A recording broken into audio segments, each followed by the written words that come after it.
Kita semua kan pernah ya diuji dalam hidup. Tapi, gimana kalau saya bilang setiap kesulitan yang kita hadapi itu sebetulnya bukan beban, melainkan sebuah janji? Hari ini, yuk kita bedah satu cara pandang baru yang bisa mengubah ujian jadi berkah yang kita nanti-nanti. Pasti kita semua pernah lah ya dari titik ini, lagi pusing-pusingnya di tengah badai masalah, terus kepikiran, kenapa sih ini harus terjadi sama saya? Rasanya tuh sendirian banget ya kan? Tapi, gimana kalau ternyata ada cara pandang lain? Gimana kalau ujian itu sama sekali bukan sebuah hukuman?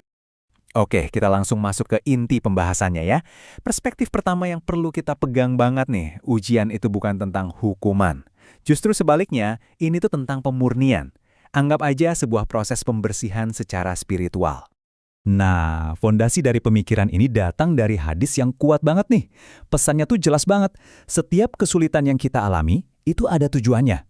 Kita terus diuji, dan diuji, tujuannya untuk membersihkan kita dari dosa, supaya nanti kita bisa kembali dalam keadaan yang paling suci. Terus gimana dong cara kita meresponsnya? Nah, ada 4 langkah praktis nih. Pertama, kita akui dulu.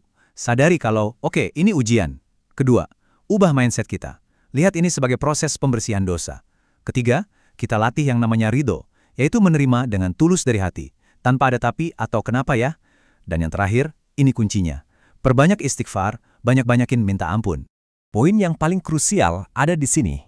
Ternyata ada hubungan langsung loh antara seberapa kuat kita minta ampun dengan seberapa lama sebuah ujian itu bakal berlangsung. Semakin kita mendekat dan memohon, semakin cepat dosa-dosa kita diampuni, dan durasi ujiannya pun jadi lebih singkat. Sekarang, kita beralih ke respons aktif kita, yaitu kekuatan doa. Ini bukan sekedar kita minta-minta sesuatu ya. Anggaplah doa itu sebagai sebuah percakapan mendalam, sebuah koneksi yang justru sangat diinginkan oleh Tuhan dari kita. Nah, yang menarik, Tuhan itu justru senang loh kalau kita curhat sama Dia, kalau kita melibatkan Dia di setiap masalah kita.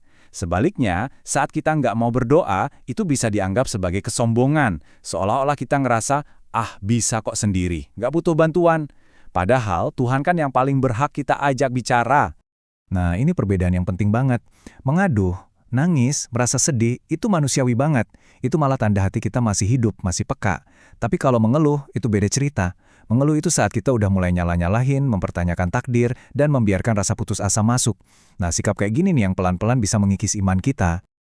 Sekarang kita masuk ke metafora utama yang benar-benar bisa mengubah total cara kita memandang ujian. Coba deh bayangkan setiap kesulitan itu sebagai sebuah uang muka atau DP. Maksudnya gimana tuh uang muka? Simpel banget. Setiap ujian itu adalah pembayaran di muka yang kita kasih. Ini tuh sinyal kalau bakal ada hadiah yang super besar, sebuah kejutan indah yang lagi disiapin buat kita setelah kesulitan ini selesai. Jadi, penderitaan kita saat ini bukan akhir cerita, tapi justru awal dari sesuatu yang baik. Konsep uang muka ini bukan cuma kata-kata motivasi kosong loh. Ini diperkuat oleh janji langsung dari Tuhan. Coba perhatikan deh. Ayat ini sampai diulang 2 kali untuk penegasan. Ini bukan kemungkinan, ini adalah sebuah kepastian. Setelah kesulitan, pasti akan datang kemudahan. Jadi kesulitannya itu DP-nya, kemudahannya itu hadiahnya. Dan ini yang bikin makin luar biasa. Hadiah yang dijanjikan itu nilainya nggak akan sebanding dengan ujiannya. Jauh lebih besar. Minimal banget nih ya, imbalannya itu 10 kali lipat dari biaya penderitaan yang kita rasakan. Ini sih kayak investasi yang udah pasti untung. Teorinya kedengeran indah banget ya, tapi apa beneran kejadian di dunia nyata? Nah, biar nggak cuma teori, kita lihat langsung bukti nyatanya. Ini ada sebuah kisah yang benar-benar nunjukin betapa kuatnya prinsip uang muka ini. Semuanya berawal dari hal yang super biasa. Sebuah perjalanan naik becak yang ongkosnya udah disepakati cuma Rp10.000. Tapi setelah ngobrol dan dengerin cerita si bapak pengemudi becak, hati jadi tersentuh. Akhirnya ada keputusan spontan. Bukan Rp10.000 yang dikasih, tapi Rp100.000, 10 kali lipatnya, niatnya sebagai sedekah. Dan disinilah momen kuncinya.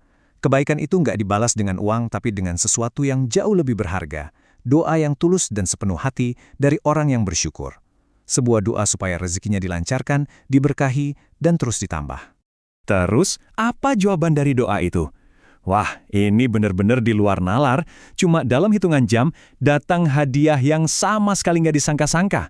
Rp100 juta. Itu bukan 10 kali lipat, tapi 1000 kali lipat dari sedekah awal tadi.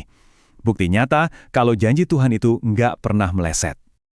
Jadi, setelah mendengar semua ini, gimana seharusnya kita memandang hidup ke depan? Yuk, kita simpulkan dan kita kunci rapat-rapat pergeseran cara pandang ini. Oke, ini dia rangkuman yang perlu kita pegang erat-erat. Ingat, ujian itu membersihkan, bukan menghukum. Tuhan itu suka kalau kita curhat sama Dia. Setiap kesulitan itu adalah DP untuk kejutan yang lebih indah. Keyakinan kita itulah yang jadi kuncinya. Karena harta kita yang sesungguhnya aman tersimpan di sisinya. Siap diberikan pas kita lagi butuh-butuhnya.